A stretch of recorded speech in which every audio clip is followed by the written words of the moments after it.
Custody அப்படின்னா ரெண்டு விதமான கஸ்டடி இருக்குது. ஒன்று போலீஸ் கஸ்டடி, இன்னொன்று ஜுடிஷியல் கஸ்டடி.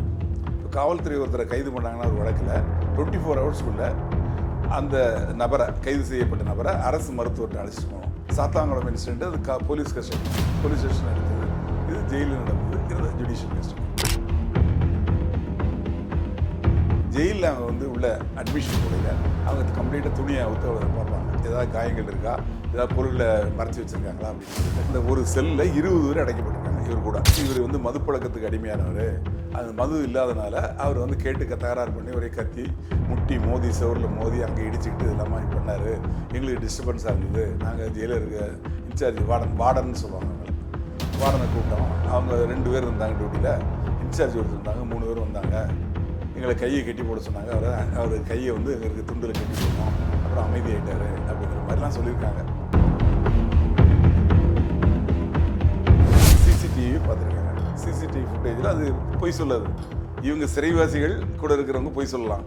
ஆனால் சிசிடிவி பொய் சொல்லாதுல்ல, உள்ளதை உள்ளபடி காட்டும் மாய கண்ணாடி அது.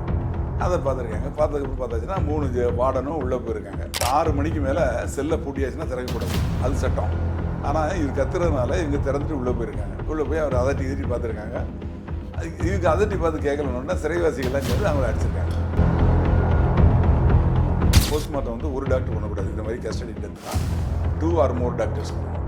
இது நடந்தது வந்து கன்னியாகுமரி மாவட்டம். அவங்க தூத்துக்குடி மாவட்டத்தில் ஒரு டாக்டரும் திருநெல்வேலி மாவட்டத்தில் ஒரு டாக்டர் அவரை வச்சு போஸ்ட்மார்ட்டம் பண்ணுறாங்க. அதை வீடியோகிராஃப் பண்ணுறாங்க. 19 இன்ஜுரிஸ் இருக்குது. தலையில், கழுத்தில், நெஞ்சில், முதுகில் எல்லாம் காயம் இருக்குது. இறந்து போனவரோட சொந்தக்காரங்கள்லாம் விசாரிக்கணும். அப்புறம் அந்த டாக்டரை விசாரிக்கணும். ஜெயிலில் இருந்து அப்போ இருந்த 3 பேர் இருக்காங்கல்ல, அவங்க அக்யூஸ்டாக இருந்தால் கூட அவங்கள விசாரிக்கணும். கலெக்ஷன் ஆஃப் எவிடன்ஸ் இருக்கு இல்லையா, எந்த சூழ்நிலையும் நடந்தது, எதுக்கு அவர் அடிக்கணும், அவர் ஒன்றும் எந்த தப்பும் பண்ணல, அவர் உள்ளே அரெஸ்ட் பண்ணி உள்ளே வச்சுருக்காங்க. அவரை அடித்து இவ்வளோ பெரிய காயங்களை ஏற்படுத்த வேண்டிய காரணம் என்ன?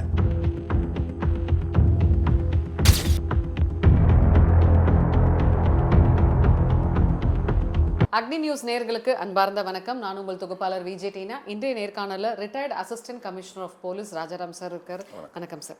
சார், இப்போ ஆக்சுவலாக பார்த்தீங்கன்னா சர்ச்சையாக போயிட்டு இருக்க ஒரு விஷயம் என்ன அப்படின்னு பார்த்தீங்கன்னா, கஸ்டோடியல் டெத். அதாவது கன்னியாகுமரி மாவட்டத்தில் வந்து ஒரு வாலிபர் வந்து 200 கிராம் குட்கா வச்சிருக்கிறதுனால அவர் அரெஸ்ட் பண்ணி அது ஒரு பெரிய இஷ்யூ ஆகி கஸ்டோடியல் டெத் ஆயிருக்காரு.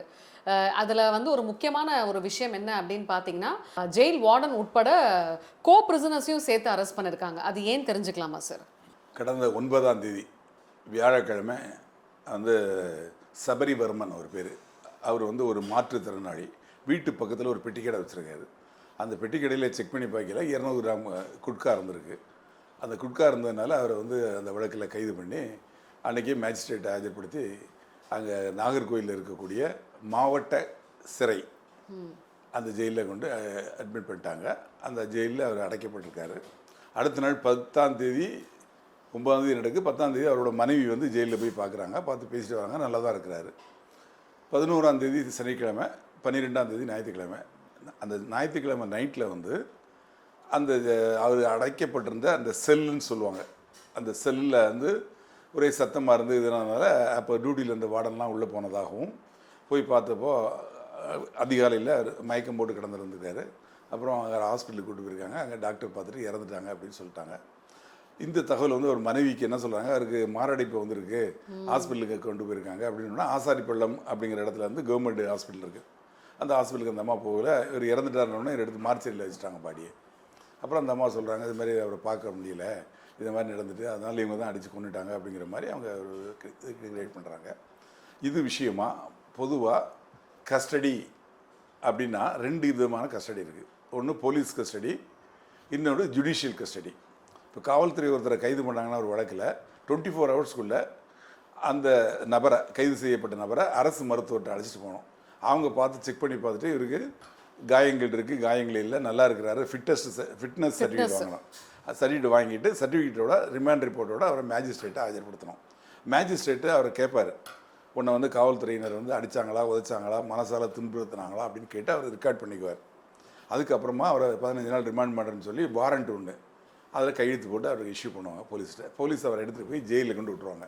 ஜெயிலில் அவங்க வந்து உள்ள அட்மிஷன் போடையில் அவங்க கம்ப்ளீட்டாக துணியை ஊற்று அவரை பார்ப்பாங்க. ஏதாவது காயங்கள் இருக்கா, ஏதாவது பொருளை மறைச்சி வச்சுருக்காங்களா அப்படின்னு சொல்லிட்டு பார்த்துட்டு அவங்க காயம் இருந்தால் அவங்க என்ட்ரி போடுவாங்க. இல்லைன்னா காயம் இல்லை அப்படின்னு, இல்லை காயம் இருந்ததுக்கு சிகிச்சை பண்ணியிருக்காங்க அப்படின்னா சிகிச்சை பண்ணியிருக்காங்கன்னு எழுதி அவங்க அட்மிஷன் எடுத்துப்பாங்க. அதிகமாக காயம் வந்து எடுக்க மாட்டாங்க, அப்படியே ஹாஸ்பிட்டலுக்கு அனுப்பிச்சி விட்ருவாங்க. ஓ, சேஃபர் சைடு. இப்போ இவர் வந்து அன்னைக்கு 9ஆம் தேதி அட்மிட் ஆகிருக்கார், 10ஆம் தேதி மனைவி பார்த்துருக்காங்க. அப்போ அவருக்கு காயங்கள்லாம் கிடையாது. அவர் இறந்து போனது ஜெயிலில் தான். ஆக மேஜிஸ்ட்ரேட் கழுத்து போட்டு ஜெயிலுக்குள்ளே வந்தாச்சுன்னா ஜுடிஷியல் கஸ்டடி, நீதிமன்ற காவல். இது போலீஸ் காவல். இப்போ அவர் இறந்து போனது நீதிமன்ற காவலில் ஜெயிலுக்குள்ளே வச்சு இறந்து போயிருக்காரு. அதுக்கு அது என்ன ப்ரொசீஜர் அப்படின்னா, இது சம்மந்தமாக அந்த ஜெயிலோட இன்சார்ஜ் யார் இருந்தாரோ அவர் அந்த லோக்கல் போலீஸ் ஸ்டேஷன், ஜெயில் இருக்கக்கூடிய லோக்கல் போலீஸ் ஸ்டேஷனில் ஒரு கம்ப்ளைண்ட் கொடுக்கணும். இது மாதிரி இவர் வந்து நான் வந்து அடைக்கப்பட்டார், இப்போ நைட்டில் வந்து இது மாதிரி இருந்தது, அங்கே போய் பார்த்தோம். அதுக்கப்புறம் பார்க்கல, அவர் வந்து இது மாதிரி ஆகிட்டார், ஹாஸ்பிட்டல் கொண்டு வந்தோம், ஹாஸ்பிட்டலில் டாக்டர் பார்த்துட்டு இறந்துட்டாங்கன்னு சொல்லிட்டாங்கன்னு சொல்லி ஒரு ரிப்போர்ட்டு அவர் கொடுத்து அதன் பேரில் ஒரு எஃப்ஐஆர் போடுவாங்க. அந்த எஃப்ஐஆர் போட்டதுக்கப்புறம் அந்த வழக்கு விசாரணையை யார் பண்ணணும்னா அந்த ஏரியாவில் ஜுடிஷியல் மேஜிஸ்ட்ரேட் தான் பண்ணணும், நீதிமன்ற நடுவர் தான் பண்ணணும். ஏன்னா இது ஜுடிஷியல் கஸ்டடியில் இருக்கிறதுனால அந்த ஜுடிஷியல் அப்படி இல்லை, மேஜிஸ்ட்ரேட். போலீஸ் கஸ்டடியில் இருந்தாலும் சரி, ஒரு மனிதன் இறந்து போயிட்டார் அப்படின்னா அதை வந்து ஜுடிஷியல் மேஜிஸ்ட்ரேட் தான் விசாரிக்கணும். ஓகே. அதன்படி ஜுடிஷியல் மேஜிஸ்ட்ரேட்டுக்கு எஃப்ஐஆர் போட்டு கொடுத்தாங்க. அவங்க விசாரணைக்கு எடுத்துகிட்டு சம்பவ இடத்தை வந்து பார்க்குறாங்க. பார்த்து அந்த இடத்துல பார்த்தாச்சுன்னா அந்த ஒரு செல்லில் 20 பேர் அடைக்கப்பட்டிருக்காங்க இவர் கூட. அவங்க எல்லாரையும் விசாரிக்கிறாங்க. அவங்க ஒருத்தன் தெரியும் தெரியாது கத்துனாரு அப்படி இப்படின்னு சொல்கிறாங்க. சிலர் என்ன சொல்கிறாங்கன்னா, அதாவது இவர் வந்து மதுப்பழக்கத்துக்கு அடிமையானவர், அது மது இல்லாதனால அவர் வந்து கேட்டு தகராறு பண்ணி ஒரே கத்தி முட்டி மோதி செவரில் மோதி அங்கே இடிச்சுக்கிட்டு இதெல்லாம் மாதிரி பண்ணார், எங்களுக்கு டிஸ்டர்பன்ஸாக இருந்தது. நாங்கள் ஜெயிலருக்கு இன்சார்ஜ் வார்டன் சொல்லுவாங்க, அவங்கள வார்டனை கூப்பிட்டோம். அவங்க 2 பேர் இருந்தாங்க டியூட்டியில், இன்சார்ஜ் ஒருத்தர் இருந்தாங்க, 3 பேர் வந்தாங்க. எங்களை கையை கட்டி போட சொன்னாங்க.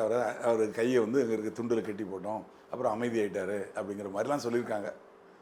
அப்புறம் வந்து எங்களுக்கு சிசிடிவி பார்த்துருக்காங்க. சிசிடிவி ஃபுட்டேஜில் அது பொய் சொல்லாது. இவங்க சிறைவாசிகள் கூட இருக்கிறவங்க பொய் சொல்லலாம், ஆனால் சிசிடிவி பொய் சொல்லாதுல்ல, இருக்க உள்ளதை உள்ளபடி காட்டும் மாய கண்ணாடி அது. அதை பார்த்துருக்காங்க. பார்த்ததுக்கப்புறம் பார்த்தாச்சுன்னா 3 வார்டனும் உள்ளே போயிருக்காங்க. அதாவது 6 மணிக்கு மேலே செல்லை பூட்டியாச்சுன்னா திறக்கக்கூடாது, அது சட்டம். ஆனால் இவர் கத்துறதுனால இவங்க திறந்துட்டு உள்ளே போயிருக்காங்க. உள்ளே போய் அவர் அதட்டி பார்த்துருக்காங்க. இவங்க அதட்டி பார்த்து கேட்கலன்னா சிறைவாசிகள்லாம் சேர்ந்து அவங்கள அடிச்சிருக்காங்க,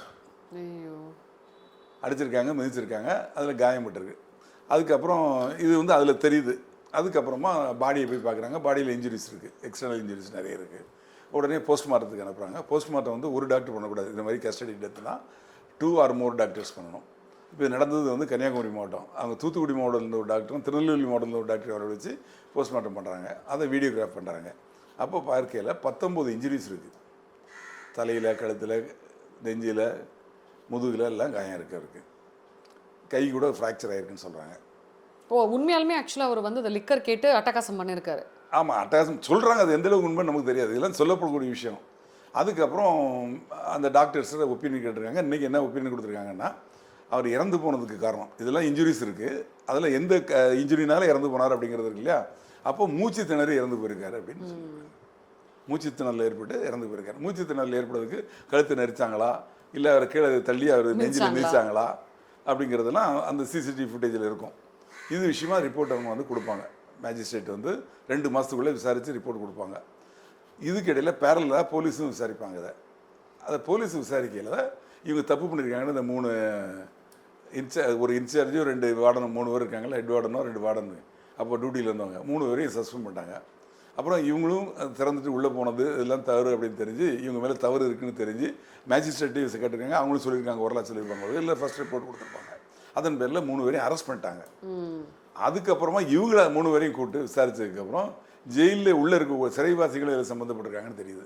ஃபுட்டேஜை பார்த்தாச்சுன்னா அவங்களும் அடிச்சிருக்காங்கன்னு தெரியுது. அதில் ஒரு 8 பேரை இப்போ கைது பண்ணியிருக்காங்க. ஆக 8 3 11 பேர் கைதாகிருக்காங்க. இந்த வழக்கில் வந்து எங்கள் மேஜிஸ்ட்ரேட் விசாரணை முடிச்சு அவங்க ரிப்போர்ட் கொடுப்பாங்க. ரிப்போர்ட் கொடுத்ததுக்கப்புறம் அதை பேஸ் பண்ணி செக்ஷன் இப்போயே செக்ஷன் ஆல்டர் பண்ணியிருப்பாங்க. முதல்ல 174 சாதாரணமாக அன்நேச்சுரல் டெத்துன்னு போட்டுப்பாங்க. இப்போ வந்து கஸ்டடி டெத்துன்னு, அதாவது 302 ஐபிசி பழைய ஐபிசி பிரகாரம் செக்ஷனை மாற்றி அவங்கள ரிமாண்ட் பண்ணியிருக்காங்க. சார்ஜ் ஷீட் அப்புறம் போடுவாங்க. இதனுடைய எவிடன்ஸ்லாம் கேதர் பண்ணி அதை வச்சு சார்ஜ் ஷீட் போடுவாங்க. சாத்தாங்குளம் இன்சிடென்ட் அது போலீஸ் கஸ்டடி, போலீஸ் ஸ்டேஷன் அடித்தது. இது ஜெயிலில் நடந்தது, இருந்த ஜுடிஷியல் கஸ்டடி. ஏன் சார், இப்போது கேமரா எவிடன்சஸ் எல்லாம் பக்காவாக இருக்குல்ல சார், அப்படி இருக்கும்போது எதுக்கு சார் 2 months டைமு உடனே வந்து அது இது பண்ண மாட்டாங்களா? 2 months எதுக்கு சார் டைம் எடுத்துக்கிறாங்க? அவங்க மற்றவங்களை விசாரிக்கணும்ல. இப்போ இறந்து போனவரோட சொந்தக்காரங்கள்லாம் விசாரிக்கணும் அவங்க.